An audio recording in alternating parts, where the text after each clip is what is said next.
Hi! Kumusta po? Welcome po muli sa another episode ng howtogreatfilipinofood.com. Ngayon po, magluluto naman ako ng beef nilaga. Ito po ang ating mga ingredients. Meron po ako ritong beef, pechay,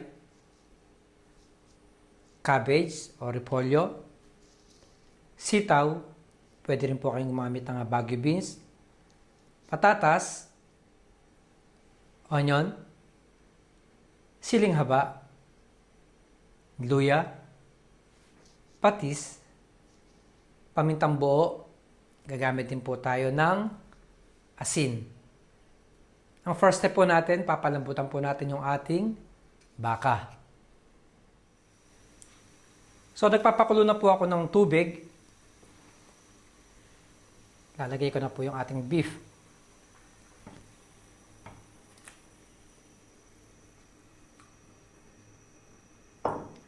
Tatapan ko lang po siya at papakuloan ko siya ng mga 40 to 1 hour, 40 minutes to 1 hour. Kailangan po tender po yung ating beef bago tayo mag-move sa ating next step.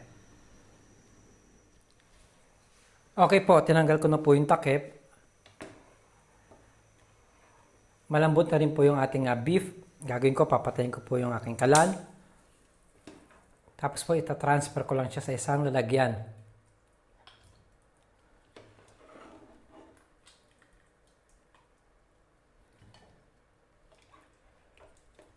I-discard po natin yung kanyang pinagpakuluan. Tapos po, papakita ko sa inyo yung susunod natin na gagawin.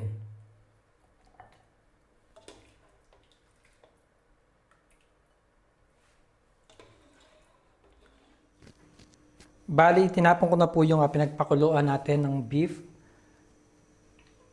Gagawin natin ngayon, igigisa ko lang po yung ating luya. At magkasama ako ng Maggi cube, beef. Pero yan po, optional lang po siya.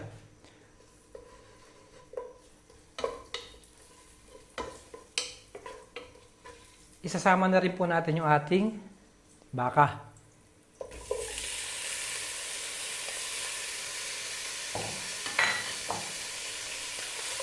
So, gigisahin ko lang siya ng mga 2 minutes. Tapos po, mag-a-add na po tayo ng tubig.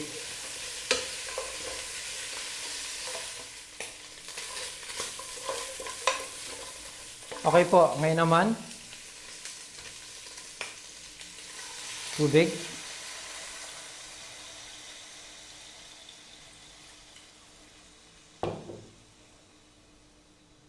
Pamintang buo.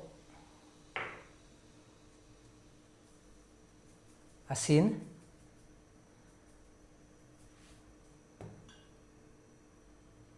At patis. Tapos po, papakuloan ko ulit siya ng mga 20 minutes. Tsaka tayo mag-a-add ng mga gulay. Tinanggal ko na po ulit yung takip para po yung steam hindi po umano sa aking lens. Ngayon, lalagyan natin yung ating patatas. Sasabay na rin natin yung ating sibuyas.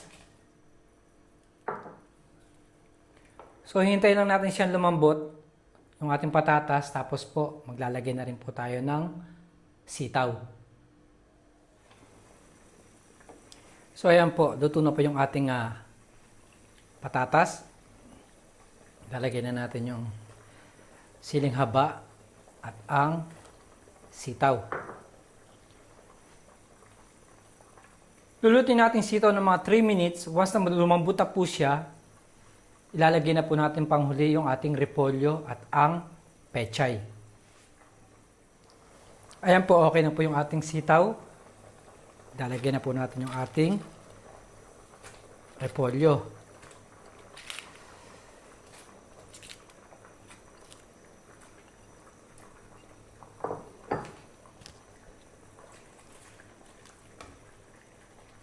Ngayon naman, ang ating sitaw.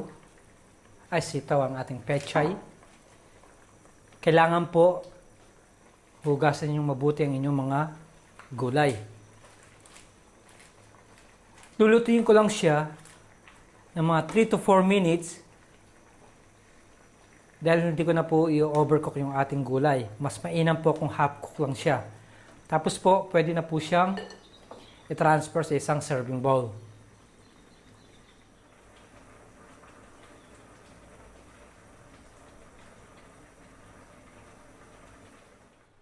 Ito na po ang ating finished product ng beef nilaga or nilagang baka. Muli, marami pong salamat sa panonood ng howtogreatfilipinofood.com. Mabuhay!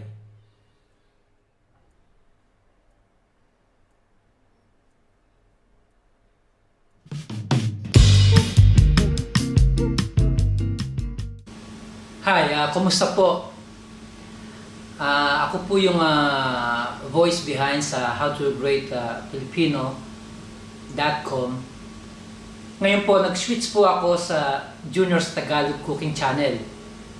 Pero every now and then, nandun pa rin ako yung channel ko sa howtogreatfilipino.com.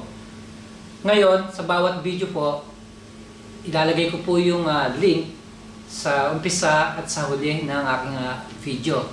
Sana po magustuhan ninyo at mag-subscribe, comments, click like. Maraming salamat po. Mabuhay!